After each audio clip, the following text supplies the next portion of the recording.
going on, guys? Welcome back to the channel. You know who it is by now. Jimothy. Now, ladies and gents, we are back with another deck profile, and today we are deck profiling Metalfoes. Now, this is something that I recently did a net deck 101 with, and I will leave a iCard in the top right hand corner for you guys to check out, which should be coming up on the screen right about now.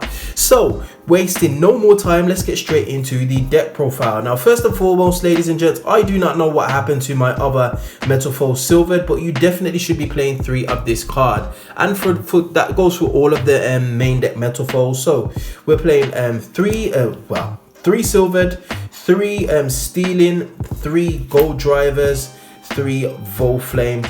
Now, these are typically your normal monsters. They all have the same effect when they're put in the pendulum scale. They can pop another card on the field to set a Metalfoes spell or trap from your deck straight onto the field, which is really useful because it allows you to go into some fusion plays.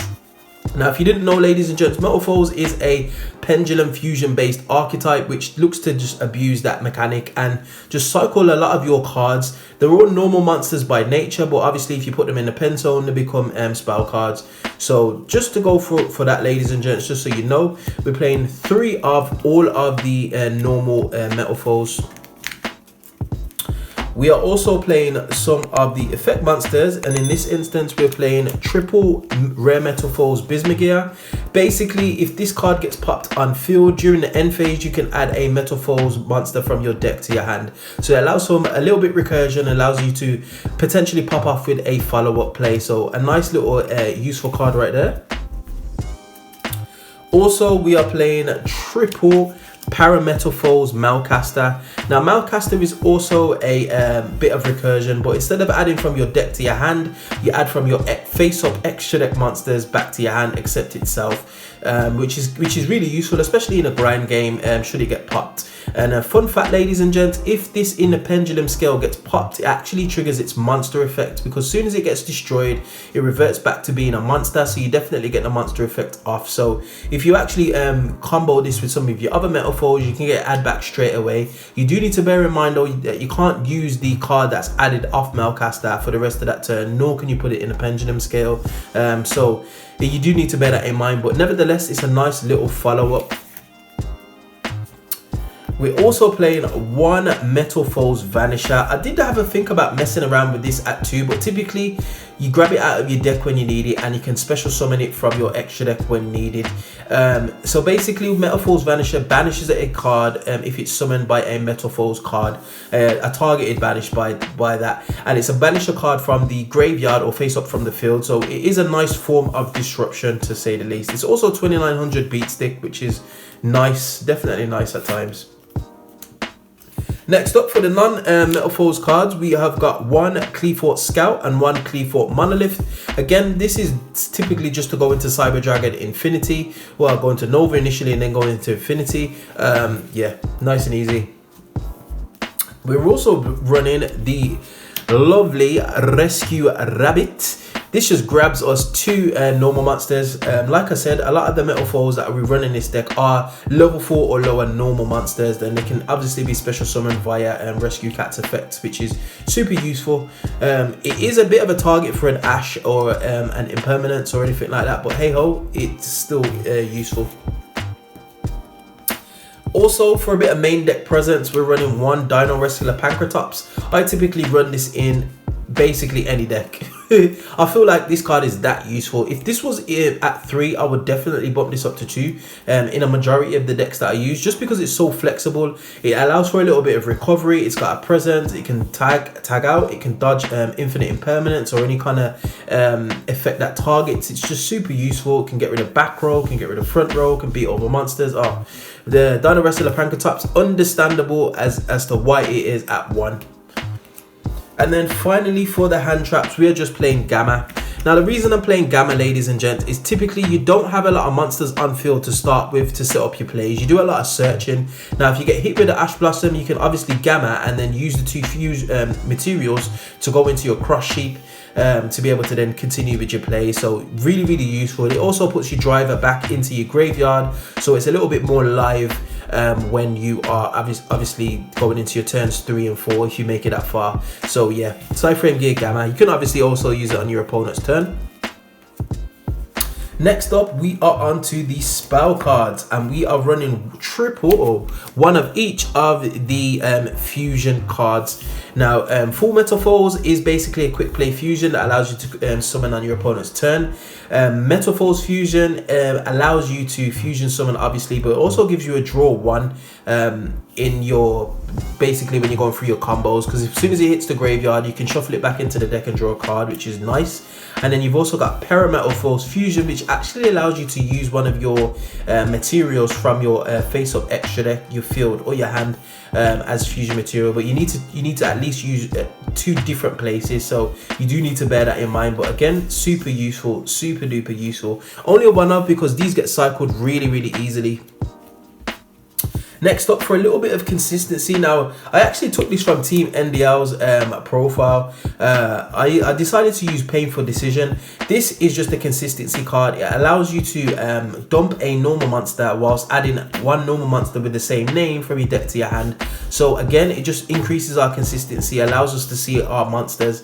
Also, a lot of the monsters that we do send to the graveyard from Painful Decision, obviously being Pendulum, Metalfoes monsters, we can shuffle them back with Metalfoes Mithrilium, so it doesn't actually harm your deck or your consistency in any way, because you can literally just put the cards back. So 2 Painful Decision. We're also running triple Summoner's Art. We've got lots of targets for this card. Again, it helps with consistency. It is a non-once per turn, so you can literally grab your high scale and the low scale. It's just beautiful. So three Summoner's Art. We're also running 2 Unexpected Die. Again, we've got 6 targets in this deck for Unexpected Die. You could bump this up to 3 if you wanted to, but I just you don't really want to see more than 1, to be honest. And I feel like 1's not enough, and 2 is just the right amount, because if you do see more than 1 in your hand, it's kind of dead, because you need to control no monsters to be able to activate it. And typically, once you've got it off once, you're never going to get it off again in the same turn. So 2 Unexpected Die is what it is. And then finally, for the spells, we are running 2 Super Polymerization. Now, believe it or not, Metalfoes has its own in-archetype Super Poly targets, which is absolutely crazy. I'll go over those in when I go over the extra deck. You can bump this up to 3, and I'm potentially looking to do that. Again, I haven't done any IRL testing. I've only really tested on YGL Pro and Dueling Book. So 2 Super Polarization for now, just to keep the deck at a nice even 40, but you can definitely mess around with ratios and bump this up to 3. Finally, for our traps, we are running 1 Metalfoes counter and 1 Metalfoes combination. Now, combination, the main effect is when this card is popped or sent to the graveyard, you get a search. And a Metalfoes counter, typically what you're wanting to do with this is summon your Vanisher. You can recycle this, and you can also banish this from the graveyard to get a search or add back for a Metalfoes monster. But typically, I like to keep this in circulation, because Vanisher is a nice card to be able to just keep recurring, basically. So yeah, just 1 of each. Again, you set these from your Metalfoes cards. You don't really want to see loads of them. They're easily searchable, easily settable, and easily recyclable. So yeah. Next, ladies and gents, we are on to the extra deck, and for our links, we're playing 1 Metalfoes Amalgam. Now, believe it or not, the side arrows on this are super useful. So if this card's popped, it basically can special summon itself back from the graveyard to a main monster zone, and this basically allows you to special summon 2 monsters to your main monster zone from your extra deck, as well as using the extra monster zone. So it allows you to kind of like flood the field with material, which is super useful. So just the 1 of. Typically, if you get this effect off once, you don't really want to keep recurring this effect, and you can put this back into your extra deck with Mithrilium. Again, it's just a nice easy target, but definitely a decent card. Next up, Cross Sheep. He needs no introduction, as well as a Appaloosa Bow of the Goddess. You can set this up really easily. Again, we abuse the pendulum mechanic, so getting monsters on the field is no issue whatsoever. So yeah, Appaloosa Bow of the Goddess. Next, for our XYZs, we're playing 1 Cyber Dragon Nova, 1 Cyber Dragon Infinity, and 1 Odd Eyes Revolution Dragon. Nova and Infinity need no introduction, and nor does Odd Eyes Absolute Dragon. Realistically, he's literally there to just get your Odd Eyes Vortex Dragon out. You do have Melcaster, I believe, and I think it's Volflame that are level 7 monsters, so you can go into your Odd Eyes Absolute Dragon and get your Odd Eyes Vortex Dragon on the field as a bit of a disruption or a hard negate basically. So yeah, and Cyber Dragon Infinity is just a pressure monster as it were. Next up for the fusion targets, we're running 2 Metalfoes Mithrilium. This is the card that allows you to recycle itself and some of your resources. You can target 2 cards in your graveyard, shuffle them back into the deck, and then you can bounce a monster from the field, or pop a monster basically. Really useful. I like Mithrilium. Typically you're going to go into him in an established board state just for a bit of removal. So 2 Mithrilium. We're also running 2 Metalfoes Alkahest. Again, you can play around with the ratios. You can go 3 Mithrilium, 1 Alkahest, or you can leave it at 2 and 2. I just like 2 and 2. If I go into them twice, typically the game should be drawing to a close, so I don't really miss the third one, to be honest. But Alkahest is basically a 1000 Eyes restrict, but one of the effects that it does contain is the ability to use one of the cards that is equipped to this card as fusion material. Now that is something that I definitely looked over when I was reading through some of these cards, because you can actually take your opponent's monster, fuse off with it, and still keep Alkahest on board, which is absolutely excellent.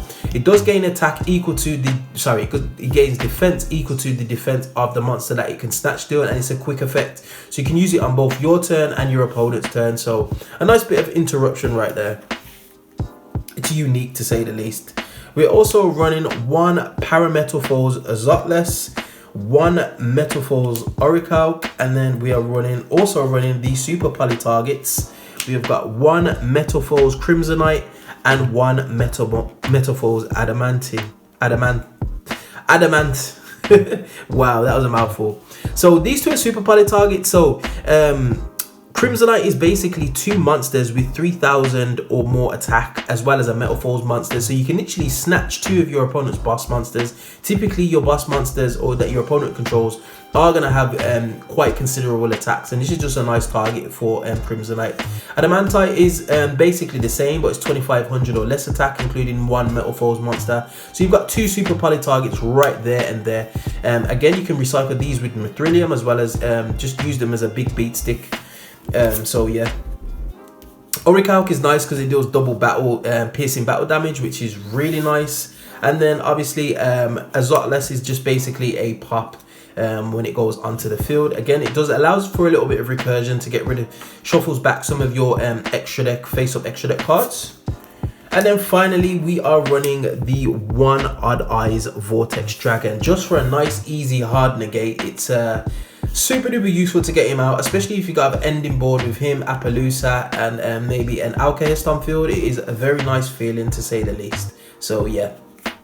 So ladies and gents, that concludes our deck profile. Hopefully you enjoyed. If there's anything that you think that I should have included in the deck, maybe a couple of little text, definitely get at me in the comment section below. I am still working on a side deck for this deck, but like I said, this is not very much a meta competitive deck. It's just a nice fun rogue deck, something to mess about with your mates. So definitely let me know if there's anything that I could add to the deck.